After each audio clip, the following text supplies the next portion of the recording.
Hey, what is going on, guys? It is Young here, and today I'm back with another Fortnite tips and tricks video for you guys. And in today's video, I'm going to be teaching you guys how to go from a noob in Fortnite to a absolute god. There's a few really important things that I want to be touching on in this video that's definitely going to help you guys improve in Fortnite and get a lot better at this game. And before we get into the video, I'm going to be doing a V-Buck giveaway. If you guys want to win some free V-Bucks, all you have to do is drop a like on this video, make sure to subscribe to the channel, turn on my notifications, and leave a comment down below either of your Xbox gamer tag, PSN gamer tag, or Epic account. The winner will be winning 2,000 V-Bucks, so make sure you guys are entered. And alright guys, let's get right to the video. Okay, so I want to be talking about in this video ways that you can improve in Fortnite, how you can go from a complete noob, never played this game before, to an absolute god at Fortnite. I also want to be talking about another thing that just happened in the recent update.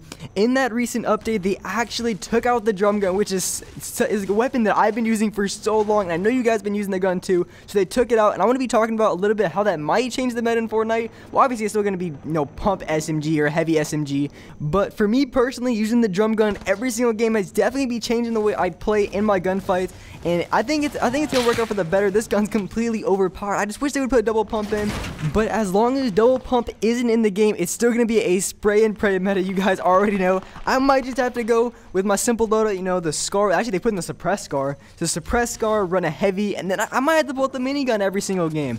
You know what, guys? I might do a minigun tips and tricks. Let me guys know in the comments if you guys want to see a video like that. I'm gonna decide to whip it out. Come out in the 1x1 base with the minigun, absolutely dogging every single player. And the thing about the minigun, it does so much freaking damage. Like, you can get a crazy amount of damage off of headshots. Like, I'm not even kidding. Like, this gun will probably be the new SMG in this game. Since they took out the drum gun, I'm like, why not? I gotta use the minigun. And for all the people out there who say PS4 is so hard and all they do is build on PS4, or even the PC players that say they build a ton, just whip out a minigun. I don't know what you guys are complaining about.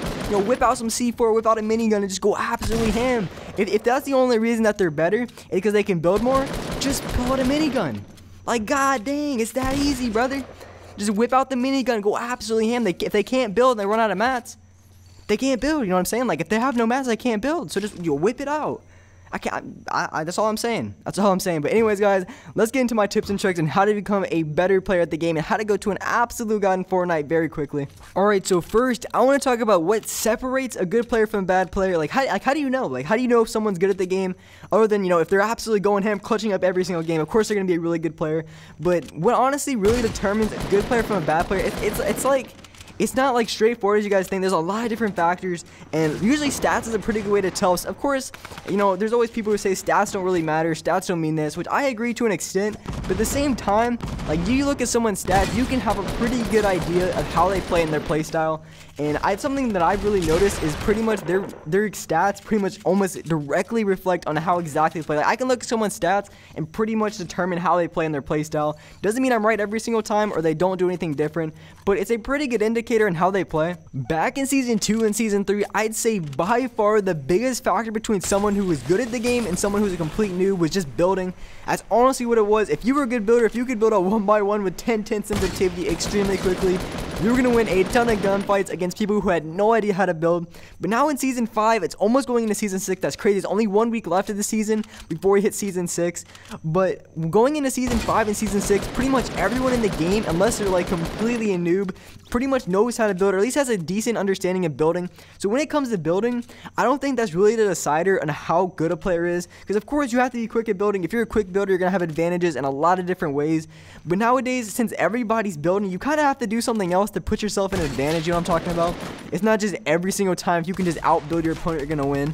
Especially with the way things are going with the spray meta and everything, or just the way the updates are. Just having the high ground in general doesn't exactly mean you're going to win the gunfight 10 out of 10 times. But it's still really important to have, and it's really important that you are a good builder. But of course, I feel like it's not the deciding factor anymore. You can definitely tell this is true, especially when you see console players who are clearly not as quick and as fast builders as a lot of PC players are. But at the same time, they're absolutely destroying them. So, like, of course, building doesn't mean everything. Because if you have a good console player, because playing on PC is clearly an advantage. You have keybinds and all that just makes it completely overpowered. But at the same time, you have console players who are completely dominating. I don't mean like they're winning all these tournaments and everything, but you have console players who are consistently putting out really good gameplays against PC players who are clearly better builders than them. So I think that really says something about accuracy and how important accuracy really is in Fortnite, and basically just your playstyle in general, because building doesn't mean everything in Fortnite, and you can definitely see it among all these players on console just dominating PC lobbies, even though they're clearly getting outbuilt 9 times out of 10.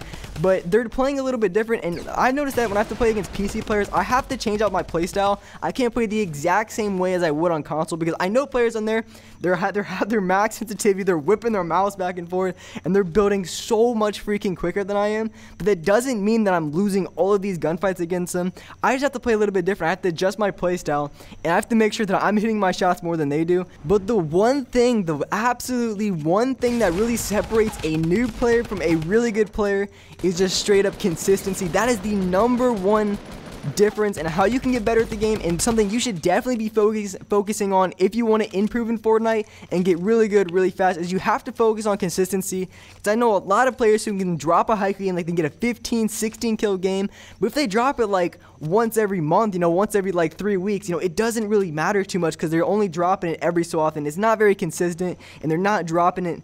But a lot of really good players, what makes a really good player a good player is they're dropping those high kill games on a consistent basis. Of course, you can't win every single game and drop a 20 bomb every single game, but if you just focus on putting out those consistent numbers, maybe even those like 7, 8, or maybe even 9 kills a game, of course you're not going to win every single game like I said, but if you can like consistently get maybe like once every 3 games or once every 2 games, which is a pretty good number, because a lot, like even my win percentage is about 20%, and that's a lot higher than a lot of players, and that's like, what is that, 1 out of every 5 games. So if you're putting out like an 8 or maybe even 9 kill game like once every 3 games or once every 4 games, and when it comes to competitive players or pro players, when they compete in these tournaments, it's not just over one single game.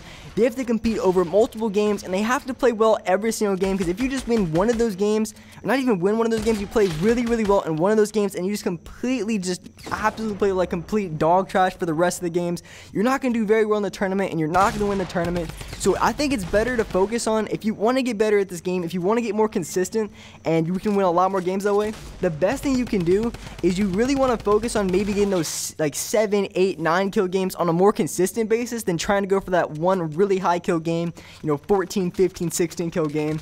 So when it comes to actually getting better at Fortnite, that is definitely something you want to focus on, and definitely my #1 tip for this video. And it's not really a gunfight tip, it's more of a tip where you actually think about it in game, is you always want to try to focus on getting those consistent games, because the more consistent games you can get, they don't even have to be high kill games. Like I said, just 8, just even get like a 7 or 8 kill game consistently, I guarantee you guys are going to get more high kill games out of that than if you're just trying to go for that one really high kill game, but you're still struggling to go consistently for maybe even 7 or 8 kills. So it's really important that you focus on trying to get those lower, maybe not even, I wouldn't even say low, I would say average kill games. I would focus on getting those average kill games.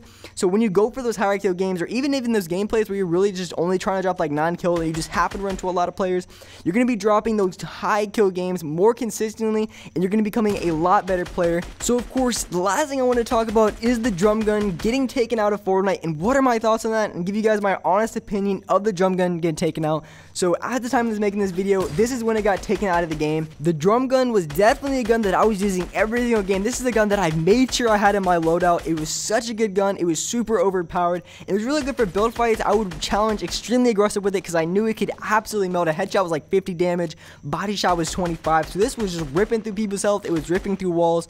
But now that they took it out of the game, it's definitely going to change a lot of things up. So honestly, for me, I really got to try it out. I haven't played too much since the update, but I think I'm probably going to be running P90, but at the same time, the P90 isn't as easy to find, just because the only rarities the P90 comes in is purple and gold, and those are the rarest in the game, so it can be a little bit more difficult to find for every single game, unlike the drum gun that was the blue and the green, that was a lot easier to find than obviously a P90.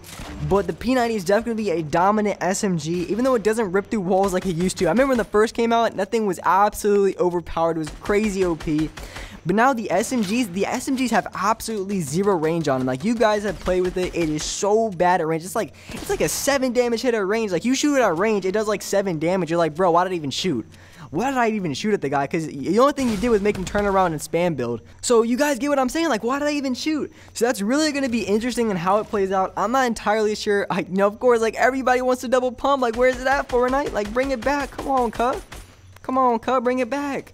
But as long as it's not back, it's always going to be shotgun SMG. And you know what? I'm just going to have to rock with it. I'm not sure exactly what's going to be the best SMG. Or maybe it's just going to be, RPG instead of an SMG. I might actually be using that. Just using AR, shotgun, and RPG. Like, screw an SMG. Like, who needs it? But anyways, guys, that's the wrap up for this video. I hope you guys enjoyed this video. I hope you guys learned something. If you did, make sure to drop a like in this video. Make sure to subscribe to the channel. Turn on my notifications. And alright, guys, I will see you in the next video.